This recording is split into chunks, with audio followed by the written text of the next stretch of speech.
जब रिजल्ट आया तो मेरे जो गुरु हैं उन्होंने ही मुझे कॉल किया। अच्छा। कि चलो अब गाड़ी नया खरीदो, अब न्यायाधीश लिखवाओ उस गाड़ी अच्छा, पे। अच्छा। तो मैंने बोला कि सर रिजल्ट आ गया क्या? उन्होंने बोला तुमने टॉप किया है। और मैंने उस टाइम रिजल्ट ही नहीं देखा था, तो मैंने जल्दी से खोल के देखा, मुझे बिलीव नहीं हुआ। वैकेंसी आई तो मैं एलएलएम कर रही थी उस टाइम पे, तो मुझे लगा कि नहीं, अब जॉब छोड़ने का टाइम आ गया। इनिशियली मुझे बहुत बुरा लग रहा था, मुझे अच्छा नहीं लग रहा था अच्छा, जॉब अच्छा। छोड़ने में। मुझे लग रहा था कि पता नहीं पेमेंट वगैरह अच्छा होगा फिर। पेमेंट अच्छा था, मुझे लग रहा था मैं सही कर रही हूँ कि गलत, क्योंकि बहुत बड़ा प्लेटफॉर्म था जहाँ मैं बिल्कुल, जॉब कर बिल्कुल। रही थी। मैं सेटिस्फाइड हूँ क्योंकि ये एक ऐसा प्लेटफॉर्म है जहाँ पे समाज के लिए मैं कुछ कर सकती हूँ, मैं देश के लिए कुछ कर सकती हूँ। और इसीलिए मुझे ऐसा लगा कि जुडिशरी एक ऐसा प्लेटफॉर्म है जहाँ मैं अपना बेस्ट दे सकती हूँ। मैं स्वभाव से मैं बहुत चुलबुली, मैं बहुत शैतान हाँ। लड़की थी। पर अब जज साहिबा का जब से मुझे टैग मिला है, हाँ। मैं उस चीज को, मैं अपने कर्तव्य को बखूबी समझती हूँ। और इस प्रिपरेशन के टाइम पे मेरे अंदर बहुत गंभीरता भी आई है, जिसे मैं अच्छे से अपने कार्य में वो चीज दिखाऊंगी। और मैं हमेशा समाज के लिए कुछ अच्छा करने की कोशिश। संघर्ष बहुत ज्यादा था इसमें, क्योंकि मैंने और भी बहुत सारे एग्जाम्स दिए थे जिसमें मैं किसी अंकों से मैं चूक गई थी। तो इसलिए मैंने फिर भी अपनी प्रिपरेशन जारी रखी। कैसा लड़का चाहिए, प्रोफेशन बहुत मैटर नहीं करता है, बस कोई ऐसा लड़का जो अंडरस्टैंडिंग हो, कंपैटिबिलिटी बहुत अच्छी होनी चाहिए। और आप जब ऑफिस से थक हार के जब घर आए, तो एक वैसा इंसान होना चाहिए जिससे आप अपने मन की बात शेयर कर सके। नमस्कार दोस्तों, बीपीएससी न्यायिक सेवा का रिजल्ट आ चुका है और अभी हमारे साथ जो बिहार की बेटी खड़ी है, सेकंड रैंक हासिल की है। बहुत सारे लड़कियों को लोग सोचते हैं कि लड़कियां क्या ही कर पाएंगी, लड़कियां ये कर पाएंगी। सेकंड रैंक बीपीएससी न्यायिक सेवा परीक्षा में इन्होंने लेकर आया है। और कैसे पढ़ाई की, क्या कुछ संघर्ष रहा है, घर का माहौल कैसा था, सारी चीजों पर बात करेंगे। बहुत सारे लोगों को देखा जाता है कि तैयारी करते करते छोड़ देते हैं कि हमसे नहीं हो पाएगा, क्या कुछ होगा, सारी चीजों पर बात करेंगे। स्वागत है पहले और बहुत बहुत बधाई आपको। Thank you so much. कैसे ये जर्नी शुरुआत हुआ, आपने वो मुकाम हासिल किया है जो इसको बहुत सारे लोग सोच कर भी डर लगता है। बहुत सारे लोगों का सपना तो होता है कि हमारा जॉब होगा, ये होगा, लेकिन रैंक 1 आना, 2 आना, मतलब कयामत हो जाती है फिर। जी, ये सही में बहुत बड़ी बात है मेरे लिए। रैंक 2 तो मैंने सोचा ही नहीं था कभी कि मुझे रैंक 2 आ जाएगा। हाँ। और मैं इसकी शुरुआत मेरे कॉलेज में हुई। हाँ। मुझे लॉ हमेशा से करना था। क्लास 8 में मेरी एक इंग्लिश टीचर ने मुझे बोला था। और जब मैं कॉलेज में थी तो मेरा जो कॉलेज है चाणक्य नेशनल यूनिवर्सिटी, वहाँ पे ऑलरेडी इतने सारे जजेस वहाँ से निकल चुके हैं। हाँ। कि वो लोगों को देख के मुझे बहुत मोटिवेशन मिलता था। मैंने 4th ईयर में ही सोच लिया था कि मुझे जज बनना है। और 4th ईयर में सोच ली थी? हाँ, 5 साल का कोर्स है हमारा, तो 4th ईयर में ही मैंने सोचा था कि मुझे जज बनना है। मतलब पढ़ाई पीरियड के 4th ईयर में? जी जी हम जी। सोचे 4th ईयर। नहीं अच्छा, नहीं, शुरुआत कैसे हुई? शुरू में मोटिव था कि हमको कुछ बड़ा करना है, स्कूलिंग वगैरह कैसा था? स्कूलिंग मेरी हमेशा से कॉन्वेंट स्कूल में हुई है। रांची में मैंने पढ़ाई की है, बिशप वेस्टकॉट गर्ल्स स्कूल में। फिर 11th-12th पटना से ही किया है। उसके बाद फिर एक ही अटेम्प्ट में मुझे चाणक्य नेशनल यूनिवर्सिटी मिल गया। तो वहाँ पे फिर मैंने बहुत एक्सप्लोर किया, मैंने इंटर्नशिप्स की, मैंने लिटिगेशन को जाना, मैंने जो लॉ फर्म्स है उसको जाना। But at the end of the day मुझे ऐसा लगा कि जॉब सेटिस्फैक्शन जुडिशरी में ही है। अच्छा, मतलब इसी में आकर इस जॉब को पाकर आप सेटिस्फाइड हो जाएंगे? बिल्कुल, मैं सेटिस्फाइड हूँ क्योंकि ये एक ऐसा प्लेटफॉर्म है जहाँ पे समाज के लिए मैं कुछ कर सकती हूँ, मैं देश के लिए कुछ कर सकती हूँ। और इसीलिए मुझे ऐसा लगा कि जुडिशरी एक ऐसा प्लेटफॉर्म है जहाँ मैं अपना बेस्ट दे सकती हूँ। मम्मी पापा का सपोर्ट रहा। बहुत सारे लोग लड़कियों को पढ़ाने से डरते हैं, क्योंकि लड़कों को तो सब सोचता है कि पढ़ जाए लड़का, बहुत ऊंचे पद पर चल जाए, लेकिन लड़कियों को बहुत कम लोग पढ़ाते हैं। सपोर्ट था घर से? बहुत ज्यादा सपोर्ट था। मेरी पूरी फैमिली, मेरा छोटा भाई, मेरे बुआ फूफा जी, और मेरे मामा मामी, भैया भाभी, दीदी, सबका बहुत ज्यादा सपोर्ट था। और फ्रेंड्स, वो सब मेरे बाकी फ्रेंड्स भी कॉम्पिटिटिव एग्जाम की तैयारी करते हैं, उन सब का बहुत ज्यादा सपोर्ट था। मैं बहुत लकी हूँ कि मुझे ऐसी फैमिली मिली है। अच्छा, बहुत सारे लोग जब पढ़ाई पीरियड होता है डिप्रेस्ड हो जाते हैं। जॉब हो रहा है, नहीं हो रहा है, रिजल्ट हो रहा है लेकिन जॉब नहीं हो रहा है, जॉब भी हो रहा है तो जो मनपसंद जॉब है वो नहीं हो पा रहा है, तो उनको क्या कुछ बोलिएगा? जब प्रिपरेशन का टाइम था तो मुझे भी बहुत ज्यादा परेशानी हुई। मैं लोगों को देखती थी, मुझे ऐसा लगता था मेरे ही साथ पढ़े हुए बैचमेट्स कितना आगे निकल गया, कॉर्पोरेट में अच्छी जगह जॉब कर रहे हैं। मुझे उस टाइम पे हमेशा लगता था कि मुझे भी शायद रिग्रेट थोड़ा तो होता था। बट मैंने एक बहुत ही अच्छा काम किया कि मैं सोशल मीडिया से मैं एकदम दूर हो गई। मैंने कट ऑफ कर लिया, अपनी सारी हैंडल्स को मैंने हटा दिया। मैंने सोचा एक बार मैं जज बन जाऊंगी फिर मैं आऊंगी उन पे।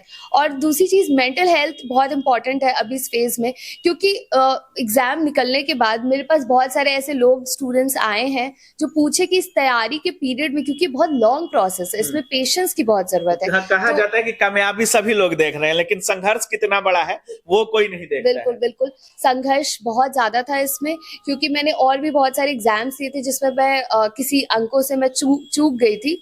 तो इसलिए मैंने फिर भी अपनी प्रिपरेशन जारी रखी। मैंने डांस क्लास ज्वाइन किया था यहाँ पे पास में ही, और वहाँ पे उससे मुझे मोटिवेशन मिलता था। साथ ही साथ मेरी मामी है शालिनी अग्रवाल, वो न्यूमरोलॉजी करती है, तो वहाँ वो सारी चीजें बताती थी कि नहीं तुम्हारे में ऐसा लिखा है। तो मुझे उससे भी थोड़ा मोटिवेशन मिलता था कि हाँ ठीक है, लिखा है तो मुझे जरूर मिलेगा, और मुझे मतलब हार नहीं माननी चाहिए। पिताजी क्या करते हैं? मेरे पिताजी BS ऑफिसर रहे हैं, अभी वो ट्रांसपोर्ट डिपार्टमेंट में रोड सेफ्टी में है एज अ एग्जीक्यूटिव ऑफिसर। तो उनसे मुझे प्रेरणा तो मिली। घर का माहौल क्या था? देखा जाता है कि जब भी किसी का रिजल्ट आता है, अगर बेटे को या बेटी को चोट भी लगता है तो दर्द माँ बाप को होता है, लेकिन अगर सक्सेस भी होते हैं तो सबसे ज्यादा खुशी माँ बाप को होता है। कैसा माहौल था घर का? बहुत ही। पहला फोन किसको किया? बहुत ही उम्दा माहौल था, बहुत ही अच्छा माहौल था। असफलता एक चुनौती है, उसे स्वीकार करे, कहाँ कमी रह गई देखे और सुधार करे, और सक्सेस जरूर मिलेगा। जब रिजल्ट आया तो मेरे जो गुरु हैं उन्होंने ही मुझे कॉल किया। अच्छा। कि चलो अब गाड़ी नया खरीदो, अब न्यायाधीश लिखवाओ उस गाड़ी पे। तो मैंने बोला कि सर रिजल्ट आ गया क्या? उन्होंने बोला तुमने टॉप किया है, और मैंने उस टाइम रिजल्ट ही नहीं देखा था, तो मैंने जल्दी से खोल के देखा, मुझे बिलीव नहीं हुआ। तो मैं इनिशियली मैं बहुत ज्यादा खुश थी, मेरे माँ बाप की आंखों में खुशी के आंसू थे, और मैं महाकाल की बहुत बड़ी भक्त हूँ। तो जब मैं सबसे पहले भगवान को हाथ जोड़ी तब मैं भी रो पड़ी, क्योंकि बहुत बड़ी उपलब्धि थी मेरे लिए। बहुत संघर्षों के बाद मैं यहाँ तक पहुंची। कितने दिनों का संघर्ष था? तैयारी कितने दिन चला? मैं LLM के टाइम पे मैंने बहुत फोकस्ड होकर पढ़ाई की। हालांकि पास आउट होने के बाद 2021 में मैं पढ़ाई कर रही थी, साथ साथ मैंने जॉब ज्वाइन कर लिया था। अच्छा। और उसके साथ साथ मैं पढ़ाई लगी हुई थी। किस टाइप का जॉब कर रही थी? मैं भारत सरकार में ministry of law and justice में काम कर रही थी। अच्छा। उसके बाद जब मेरा वैकेंसी आई तो मैं LLM कर रही थी उस टाइम पे, तो मुझे लगा कि नहीं अब जॉब छोड़ने का टाइम आ गया।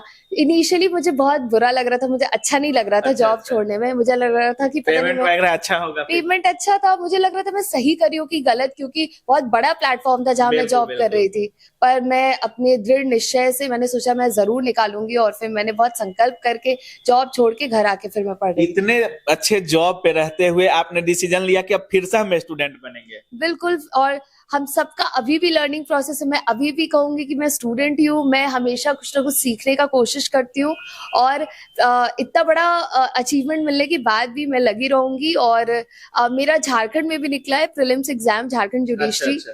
तो मुझे उसके लिए भी थोड़ा मैं देखूंगी। अभी तक केवल जुडिशियरी का एग्जाम भी देती है, या BPSC के थ्रू बहुत सारे बड़े बड़े एग्जाम भी होते हैं, जैसे लोक सेवा आयोग या UPSC, उन सब चीजों को भी ट्राई किया है आपने? मैंने UPSC एक बार दिया है। अच्छा। इसी साल दिया था, कुछ अंकों से मैं रह गई थी, और मैंने ऑनेस्टली बताओ तो मैंने BPSC बहुत बार दिया। अच्छा। बट मैं कभी सीरियस होके नहीं दी एग्जाम वो। हाँ। क्योंकि मेरा हमेशा से जो फर्स्ट एम था तो मेरा जुडिशरी था।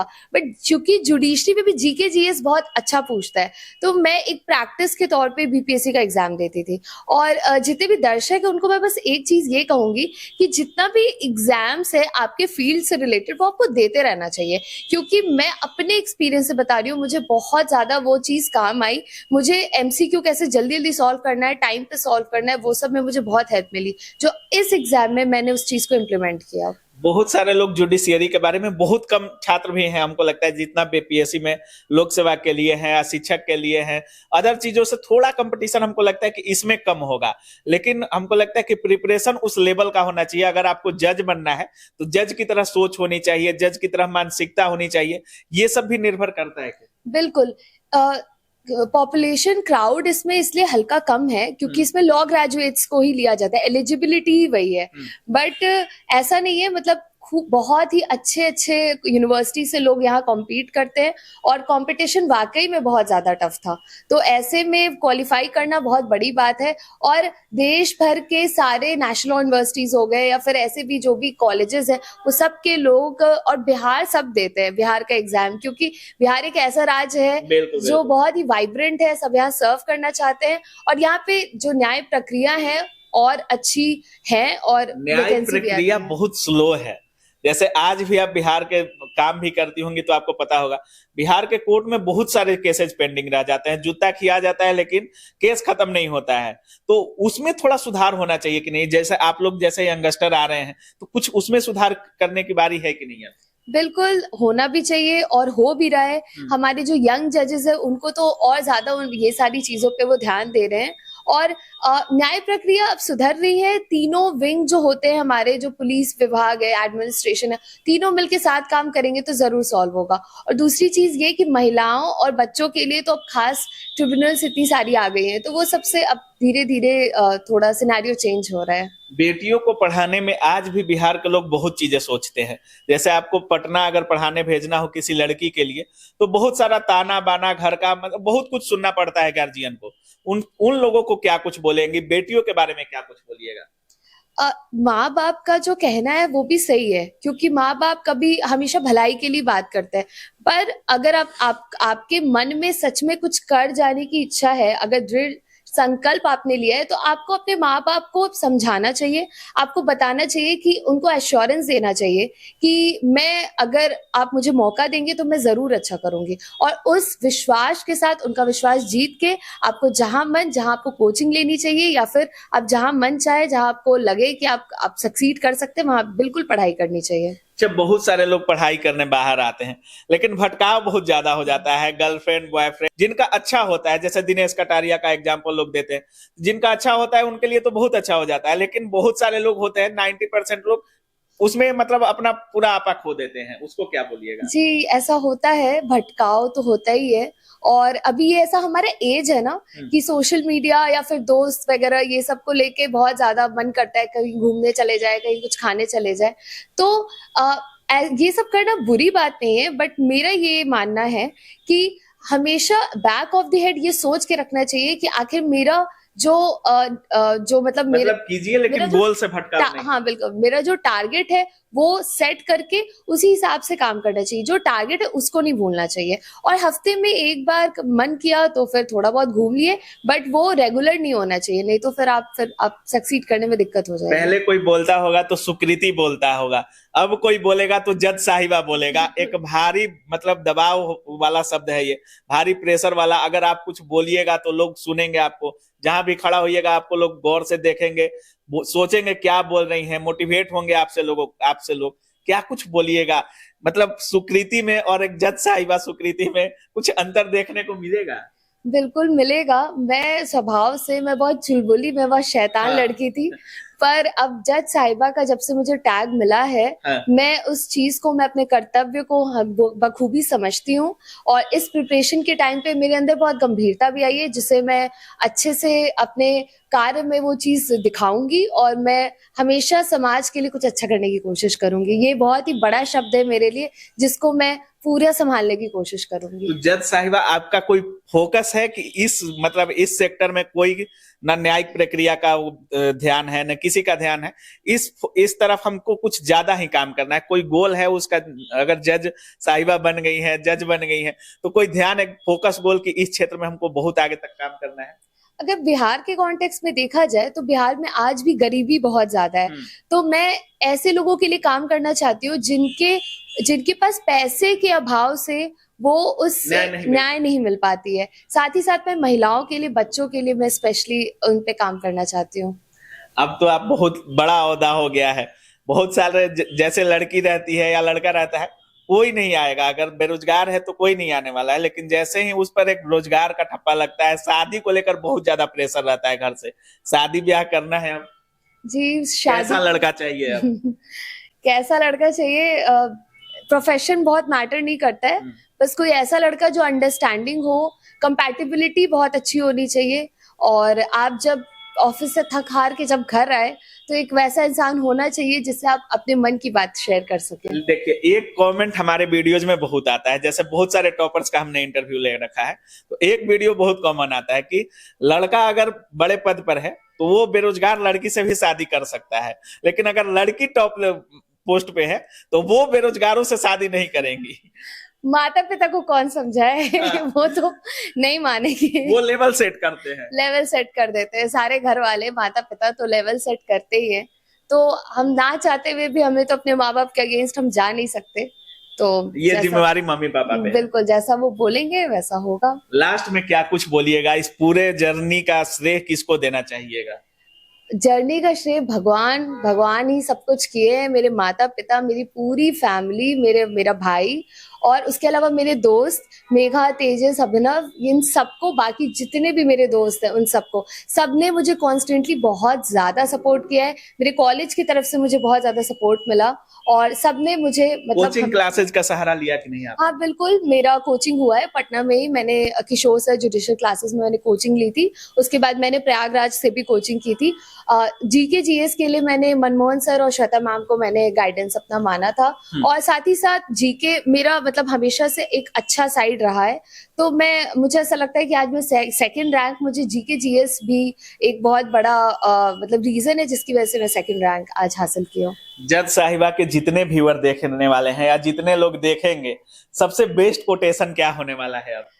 असफलता एक चुनौती है, उसे स्वीकार करे, कहाँ कमी रह गई देखे और सुधार करे, और सक्सेस जरूर मिलेगा। चलिए, बहुत बहुत धन्यवाद। Thank you. तो बाकी आप देख रहे थे हमारे साथ सुकृति थी।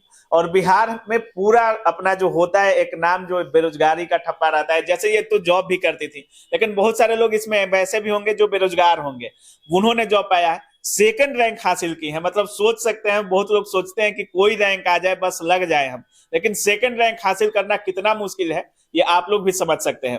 बाकी इस पूरे वीडियो के बारे में आप क्या कुछ सोच रहे हैं, अपनी राय कमेंट सेक्शन में जरूर रखिएगा। आप देख रहे थे काबिल न्यूज। जय हिंद।